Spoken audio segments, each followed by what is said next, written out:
Hi friends, இன்றைக்கி நம்ம பார்க்க போகிறது பிங்க் அப்படின்ற கன்னடத்தில் ரிலீஸ் ஆக போகிற படத்தை பற்றின ட்ரெய்லர் ரிவ்யூ தான் பார்க்க போகிறோம். ஸோ இந்த படம் வந்து பார்த்திங்கன்னா கன்னடத்தில் ரிலீஸ் ஆகுது. இது ஏற்கனவே நம்ம பார்த்த மாவீரன் அப்படின்னு சொல்லிட்டு தெலுங்கில் நம்ம ராம் சரண் அவரோட படம். ஸோ அதே மாதிரி தான் இந்த படத்தோட ட்ரெய்லர் அமைஞ்சிருக்கு.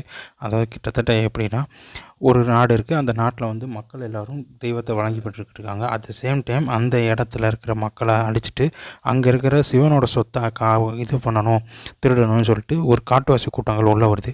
ஸோ இந்த ரெண்டு பேத்துக்கும் இடையில் நடக்கிற சண்டை தான் ஒரு பிறவியில் வந்து வர்ற பிரச்சனை. அதே பிறவியில் வந்துட்டு ரெண்டாவது பிறவிலையும் வர மாதிரியான ஒரு சீன்ஸ் கொடுத்துருக்காங்க. ஸோ இதே தான் நம்ம ராம் சரணோட மாவீரன் படத்துலேயும் வந்து இருக்கும். ஸோ இந்த படத்தில் ஃபுல் அண்ட் ஃபுல் வந்து பார்த்திங்கன்னா கிராஃபிக்ஸ் எல்லாம் நிறையா கொடுத்துருக்காங்க. அதே மாதிரி அந்த நம்ம பழைய காலத்தில் இருக்கிற மாதிரி சிச்சுவேஷன்ஸ் கொண்டு வரணும்னு சொல்லிட்டு நிறைய ட்ரை பண்ணியிருக்காங்க. பட் அந்தளவுக்கு அது ஒர்க் அவுட் ஆயிருக்கா அப்படின்னு கேட்டால் கண்டிப்பாக இல்லை அப்படின்னு தான் சொல்லணும். படம் அதை ரொம்ப ட்ரை பண்ணியிருக்காங்க. ஆர்ட்ஸில் நிறைய இது பண்ணாலும் ஒர்க் அவுட் பேக்ரவுண்ட் மியூசிக் ஓரளவு ஒட்டவே இல்லை அப்படின்னு சொல்கிறோம். ஸோ இந்த படம் இது வரைக்கும் நம்ம பார்த்த மாவீரன் அப்படின்றது இல்லாமல் நிறையா படங்களோட டிட்டோ காப்பீஸ் வந்து நிறைய கிளுக்கு இந்த படத்துலேயும் தெரியுது. ஸோ இன்னும் கொஞ்சம் திரைக்கதையை கொஞ்சம் டெவலப் பண்ணி எடுத்துருக்கலாம் அப்படின்ற மாதிரி தான் தோணுது. மேலும் ட்ரெய்லரே இந்த அளவுக்கு கொஞ்சம் மொக்கையாக இருக்கிறதுனால இந்த படம் ரிலீஸ்க்கு அப்புறம் வந்து எப்படி இருக்க போகுதுன்னு சொல்லிட்டு நம்ம பார்க்கலாம். ட்ரெய்லர் ஒரு வேளை இப்படி இருந்துட்டு படம் சூப்பராக இருக்கிறதுக்கு நிறைய இடங்களில் வாய்ப்பு இருக்குது. ஸோ படம் ரிலீஸ் ஆனதுக்கப்புறம் படத்தை பார்த்தினா மொத்த ரிவ்யூவும் நம்ம அப்டேட் பண்ணுவோம்.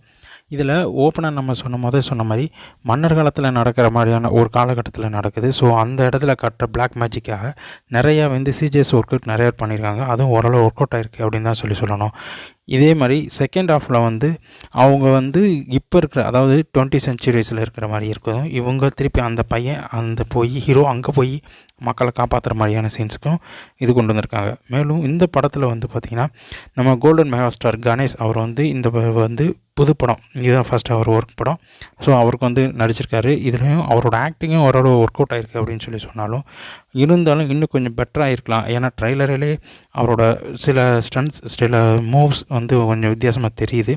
ஸோ இன்னும் கொஞ்சம் பெட்டராக காமிச்சிருக்கலாம் அப்படின்ற மாதிரி தோணினாலும் படம் ரிலீஸ் ஆனதுக்கப்புறம் படத்தில் வர பார்த்தினா அப்டேட் எப்படி இருக்குன்றதை நம்ம கண்டிப்பாக படம் ரிலீஸ் ஆனதுக்கப்புறம் தான் பார்க்க முடியும். ஸோ இந்த வீடியோவில் ட்ரெய்லர் ஓரளவு ஓகே அப்படின்னு தான் சொன்னாலும் படம் ரிலீஸ் ஆனதுக்கப்புறம் இவர் எப்படி இந்த ட்ரெய்லர்லேருந்து படத்துக்கு எப்படி கொண்டு வந்திருக்காங்கன்னு சொல்லிட்டு நம்ம பார்க்கலாம். இந்த வீடியோ உங்களுக்கு பிடிச்சிருந்தா நம்ம சேனலை சப்ஸ்கிரைப் பண்ணிட்டு அடுத்த வீடியோக்கு வெயிட் பண்ணுங்கள். நன்றி, வணக்கம், பாய் பாய்.